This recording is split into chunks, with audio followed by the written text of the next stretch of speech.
Hey, here with my 2004 Saab 93 with the 2.0 liter turbo. Going to do a little bit of a tune-up and demonstrate how to replace the spark plugs. Just a quick note on the length of the video.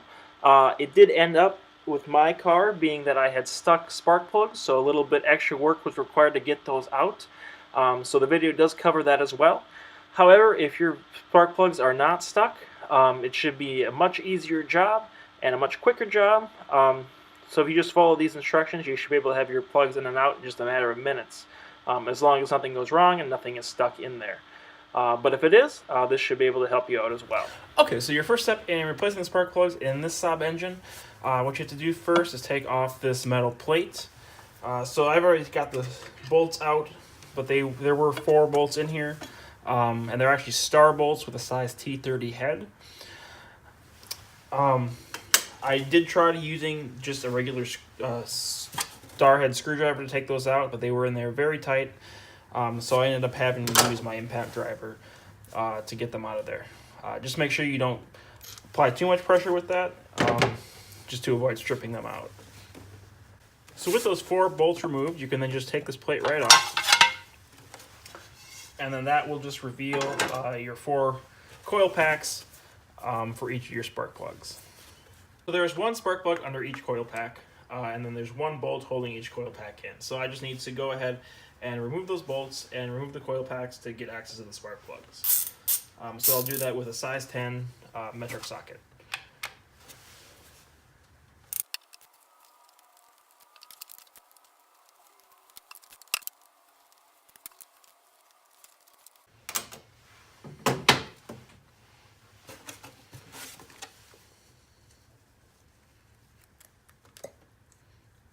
With that bolt loosened, I can just pull up on the coil pack, and it'll just come out of there like that.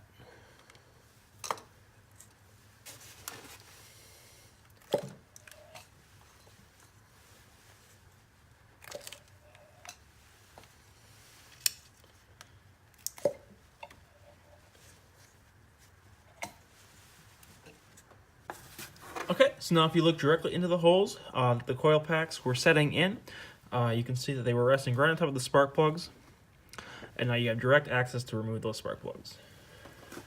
So I've been working on getting these plugs up for a little while now. It actually turns out that they are corroded in there, so that's going to add a little bit of extra work, but hopefully I'm going to show you here how to get them lubed up so they're a little bit easier to get out, and then a good way to get them out of there also without stripping out the threads.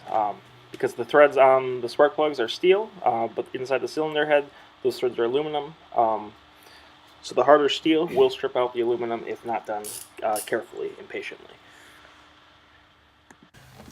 So what I've done, I've sprayed some JB80 lubricant in there just to get those kind of loosened up and ease that transition, getting them out. And after letting that set for a while, you might choose to even set it overnight if they're really stuck. And then I'm just going to take my socket,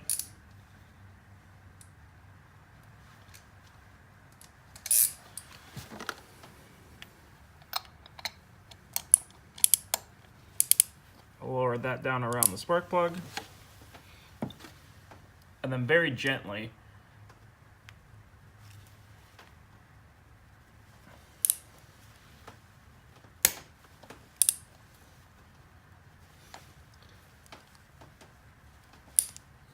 and don't try to push it any more than it'll give. I'm just going to kind of start massaging it back and forth, just a very little bit at a time.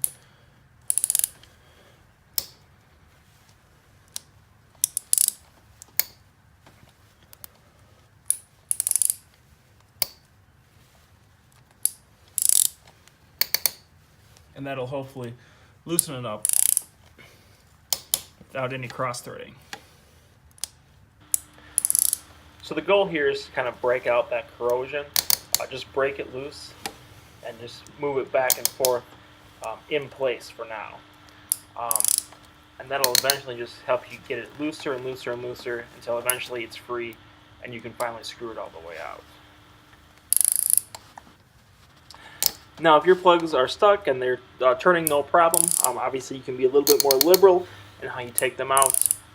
So you just unscrew them like any bolt, and then you can go ahead and skip on to the next steps.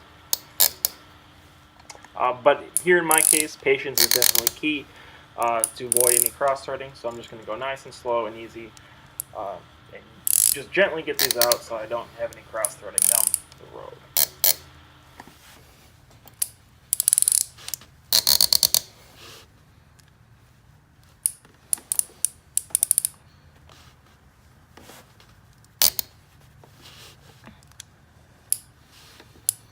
And a lot of that squeaking sound that you hear, that's actually from the ratchet itself, right up here. But you can hear a little bit of grinding and scraping and that corrosion breaking free down below on the spark plug threads. One more thing to consider is that you're going to want to be doing this work while the engine is cold. Aluminum expands when it gets hotter, so that's going to make everything even tighter when you're doing this work. So if you already have stuck plugs, they're going to be even more stuck when that aluminum is hot and expanded outward. So again, just keep going nice and slow.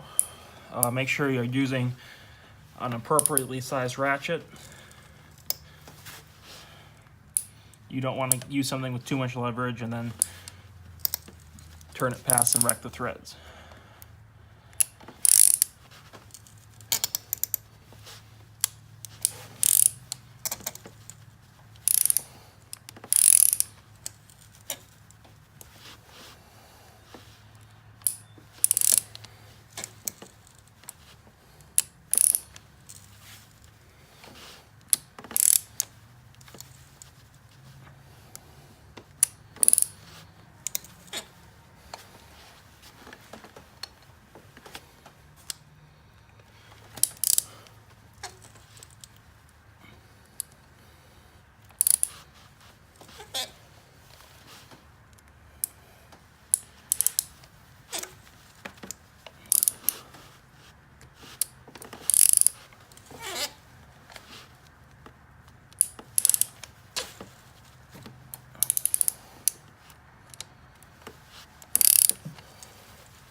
So it's now coming along fairly nicely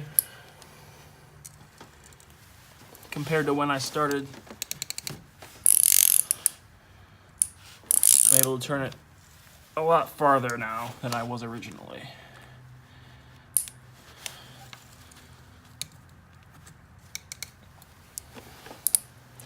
But I'm still just taking it slow and definitely don't want to go past, I'd say, quarter turn past where I went the last time.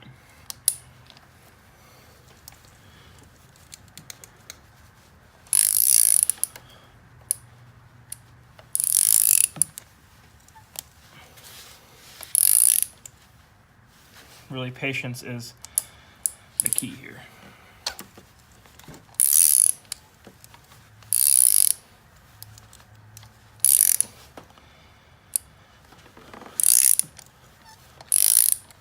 And as you get it loosened up, you should start feeling it just be a lot more willing to work with you.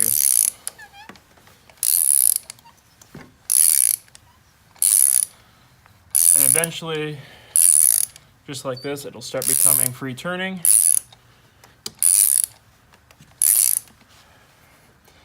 And as long as you're not putting any added pressure on the ratchet, you can continue taking it out.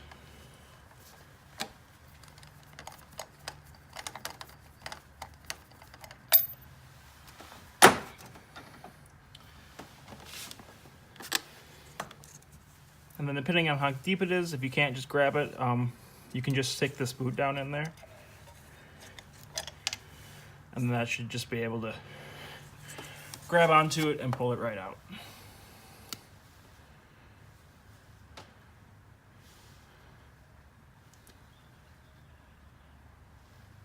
So there's that one there. And then you just have to do that for the remaining cylinders as well. So obviously doing this, there's not a guarantee that you're not going to strip it out at some point. But definitely the patience is the key. So as long as you're patient and you just do it slowly and take your time without putting undue force onto the ratchets, it should hopefully go smoothly for you and you'll be able to get it out of there no problem. Okay, so once you get your spark plugs out, you can go ahead and put the new ones back in.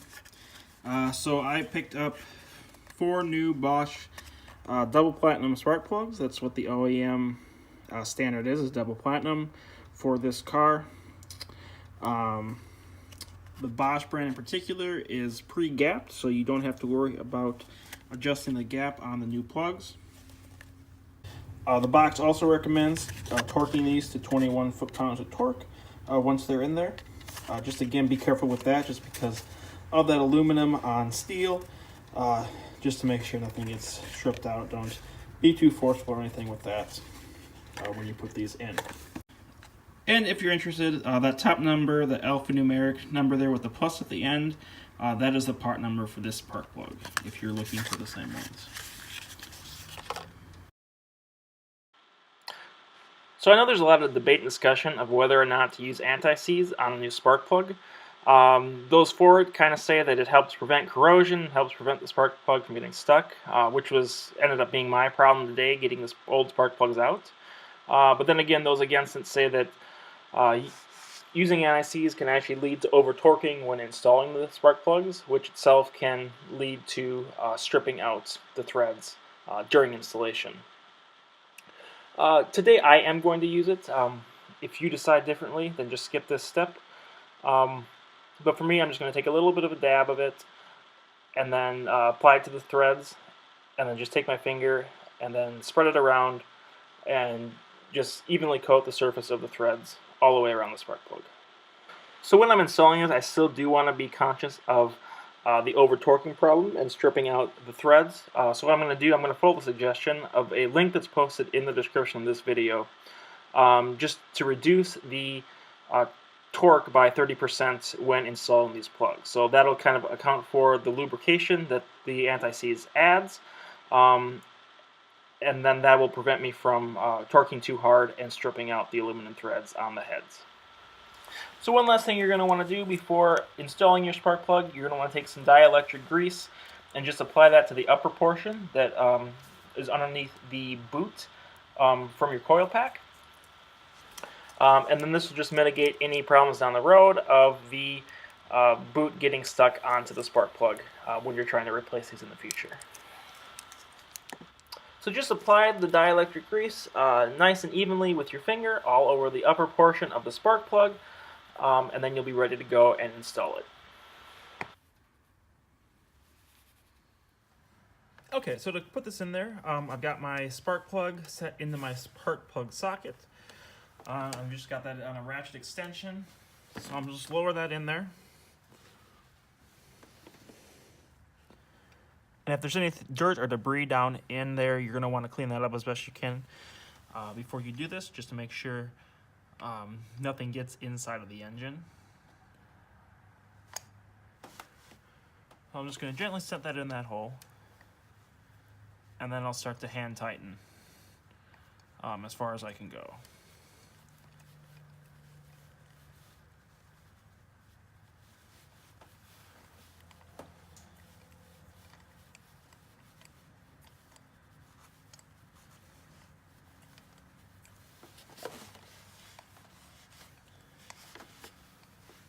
Now, if you did have stock plugs that you were taking out,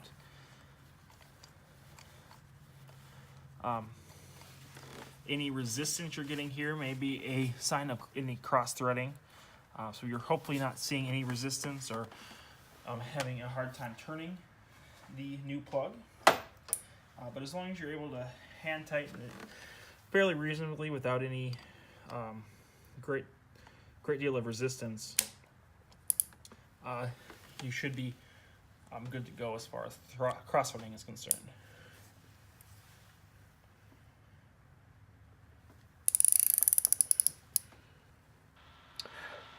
So once the spark plug is in there hand tight, I'm just going to take my ratchet, put that on the extension, and then just snug it up. I don't want to turn it tight or anything yet. I'll come back later on and then torque them up. Okay, so now I've got all 4 plugs back in and just snugged up. So now I'm going to go back and torque each one. Now I don't have a torque wrench that goes low enough. I'm down to the 21 foot-pounds that the Bosch spark plug box recommends. And actually, being that I use that anti-seize, I want to reduce it by another 30%. So around, I think 15 foot-pounds would be another 30% reduction. But since I don't have that, I don't have a torque wrench available with that specification, I'm going to follow the directions. There's actually a link in the description you can look at for Bosch spark plugs that says with a gasket, turning it a quarter turn past where it's tight. So I'm going to go ahead and torque it using that method right now, and then I'm going to take a little bit off just to account for that extra 30% for the anti-seize.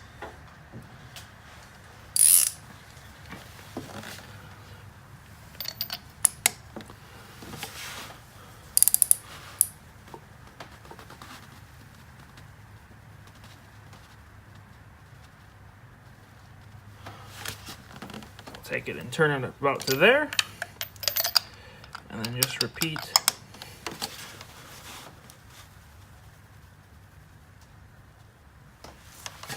And the reason we want to reduce by that 30% is just so we don't over tighten and then end up stripping out the aluminum threads.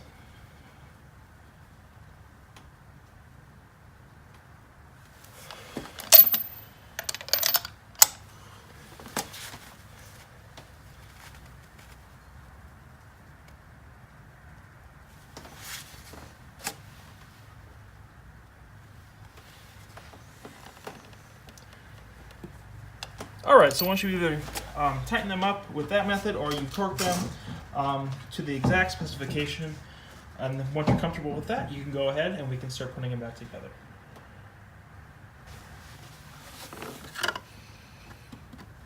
Okay, so to start reassembling things here, just go ahead and slip the coil packs right back into the holes that they came out of.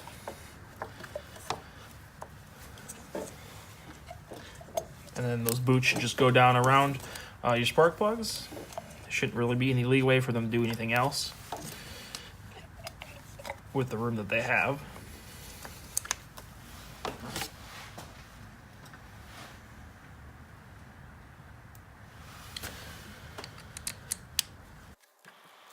And then go ahead and just slip your bolts back into the coil packs, and then just tighten those up again. With the coil packs back together, you can go ahead and start up your vehicle, and just make sure there's no check engine lights or anything coming on, or anything sounds weird, smells weird, looks weird, etc. That should be a pretty good indication that everything's functioning normally. And also feel free to take it for a test drive at this point as well.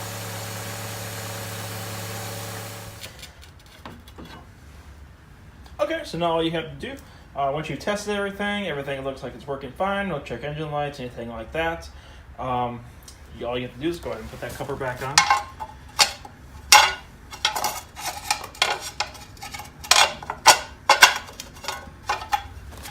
You may have to just push those coil pack wires down in there a little bit just to make it fit. Those should give you some leeway. And then just go ahead and reattach your 4 star head bolts. Just continuing to bear in mind that these are also aluminum threads, so just be careful not to strip those out either.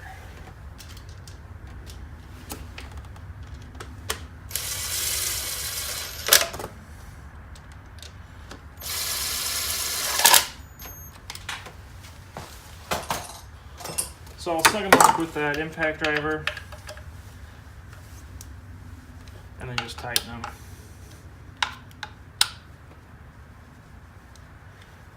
With a regular screwdriver.